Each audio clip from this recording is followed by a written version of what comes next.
भगत पीपा और पतिव्रता सीता जी की एक प्रेरक कहानी। राजस्थान के गिगनौर नामक नगर में पीपा ठाकुर नामक एक राजपूत राजा शासन करते थे। गिगनौर का वर्तमान नाम नागौर है। उनकी 3 रानियां सो थीं। उनकी पहली पत्नी पात्रिणी का नाम सीता था। आचार्य रामानंद जी काशी नगर उत्तर प्रदेश में रहते थे। वे भगवान कबीर के दर्शन और सच्चे आध्यात्मिक ज्ञान को जानकर उनसे प्राप्त ज्ञान का प्रचार करते थे। इसलिए वे समूह बनाकर विभिन्न स्थानों पर जाते थे। एक बार स्वामी रामानंद जी गिगनौर नगर गए। राजा को पता चला कि स्वामी रामानंद आचार्य जी आए हैं। वे बहुत प्रसिद्ध हुए। राजा पीपा ठाकुर देवी दुर्गा के कट्टर भक्त थे। वह देवी को सर्वोच्च शक्ति मानता था। उसका मानना था कि उसके राज्य में सुख केवल देवी के आशीर्वाद से ही संभव है। राजा को पता चला कि स्वामी रामानंद जी माता दुर्गा से भी ऊपर एक ईश्वर की बात करते हैं और कहते हैं कि देवी दुर्गा की शक्ति 84 लाख जीवों के जन्म मृत्यु चक्र और कष्टों को समाप्त नहीं कर सकती। ये सुनकर राजा को अच्छा नहीं लगा। राजा ने स्वामी जी को अपने महल में बुलाया और पूछा, आप कहते हैं कि शक्ति देवी दुर्गा से ऊपर एक और सर्वोच्च ईश्वर है। देवी दुर्गा की पूजा करने से जन्म मृत्यु और 84 लाख जन्म मृत्यु का चक्र हमेशा के लिए समाप्त हो जाता है। सर्वोच्च ईश्वर की भक्ति के बिना जन्म मृत्यु और 84 लाख जन्म मृत्यु का कष्ट समाप्त नहीं हो सकता। राजा ने कहा कि मैं प्रत्येक अमावस्या के दिन देवी दुर्गा का जागरण करता हूं और भंडार करता हूं। देवी मेरे सामने साक्षात प्रकट होती हैं और मुझसे बातें करती हैं।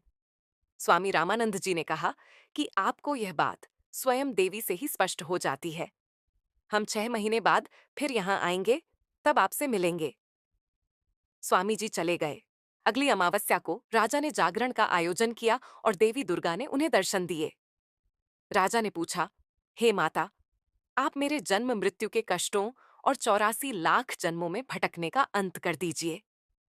देवी दुर्गा ने कहा, राजा, अपने राज्य में सुख की कामना कीजिए, उसके विस्तार की कामना कीजिए। मैं वह सब प्रदान करूंगी, परंतु जन्म मृत्यु के कष्टों और 84 लाख जन्मों के कष्टों का अंत करना मेरे वश में नहीं है। इतना कहकर देवी दुर्गा अंतर्धान हो गईं। राजा पीपा ठाकुर व्याकुल हो गए कि यदि जन्म मृत्यु का चक्र समाप्त नहीं होगा तो भक्ति का क्या लाभ। स्वामी जी कब आएंगे? 6 महीने बहुत लंबा समय है। निराश होकर पीपा बैरागी हाथी पर सवार होकर स्वामी रामानंद के काशी स्थित आश्रम में उनसे मिलने गए। उन्होंने द्वारपाल से कहा, स्वामी जी को बता दीजिए कि राजा पीपा आपसे मिलने आए हैं। स्वामी जी ने कहा, मैं राजाओं से नहीं मिलता, मैं भक्तों और सेवकों से मिलता हूं। जब राजा को यह उत्तर मिला तो उन्होंने तुरंत अपने सभी हाथी, सोने का मुकुट आदि बेच दिए और आश्रम आकर कहा, एक पापी दास स्वामी जी से मिलने गिगानौर से आया है। स्वामी जी अत्यंत प्रसन्न हुए। भगत पीपा ने कहा, अब मैं अपना जीवन केवल आपके साथ ही व्यतीत करूंगा। स्वामी जी ने कहा, आप अपने महल जाइए, मैं शीघ्र ही आऊंगा। मैं आपको आपके घर से विधिवत सन्यासी बनाकर ले आऊंगा। स्वामी जी जानते थे कि कुछ दिनों बाद रानी आएंगी और हंगामा करेंगी। इसीलिए उन्होंने रानी के सामने पीपा को सन्यासी बनाना उचित समझा। स्वामी रामानंद जी 1 महीने बाद आए। राजा पीपा ठाकुर ने स्वामी रामानंद जी को अपना गुरु बना लिया। उन्होंने राज्य त्याग कर उनके साथ काशी जाने का आग्रह किया। राजा के साथ तीनों रानियों ने भी महल छोड़कर संन्यास लेने का निर्णय लिया। राजा चिंतित हो गए। पीपा ने गुरुजी से कहा, अभी तो वे उत्साह से भरी हैं, लेकिन सादा भोजन, जमीन पर सोना और अन्य कष्ट सहन नहीं कर पाएंगी। वे मेरी भक्ति में भी बाधा बनेंगी। स्वामी जी ने कहा, अभी तो वे उत्साह से भरी हैं, पर सादा भोजन, जमीन पर सोना और अन्य कष्ट सहन नहीं कर पाएंगी। वे मेरी भक्ति में भी बाधा बनेंगी। रामानंद ने कहा, मैं इस समस्या का समाधान करूंगा। उन्होंने तीनों रानियों से कहा, तुम अपने आभूषण उतार दो और हमारे साथ चलो। रानी सीता ने अपने आभूषण और कीमती वस्त्र त्याग दिए, एक साधारण साड़ी पहनी और अपने पति के साथ जाने के लिए तैयार हो गईं। लेकिन अन्य 2 रानियों ने कहा, हम आभूषण नहीं छोड़ सकती।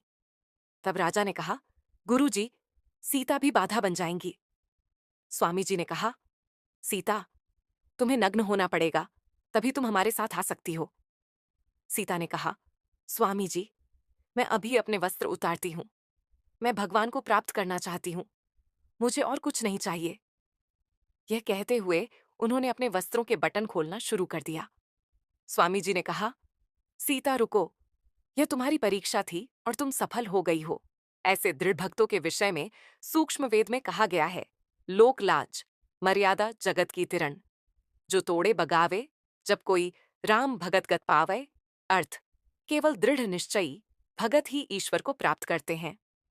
स्वामी जी ने राजा पीपा से कहा, आप सीता को अपने साथ ले जाइए, वह आपकी भक्ति में कोई बाधा नहीं डालेंगी। तब पीपा जी और सीता जी को आश्रम लाया गया।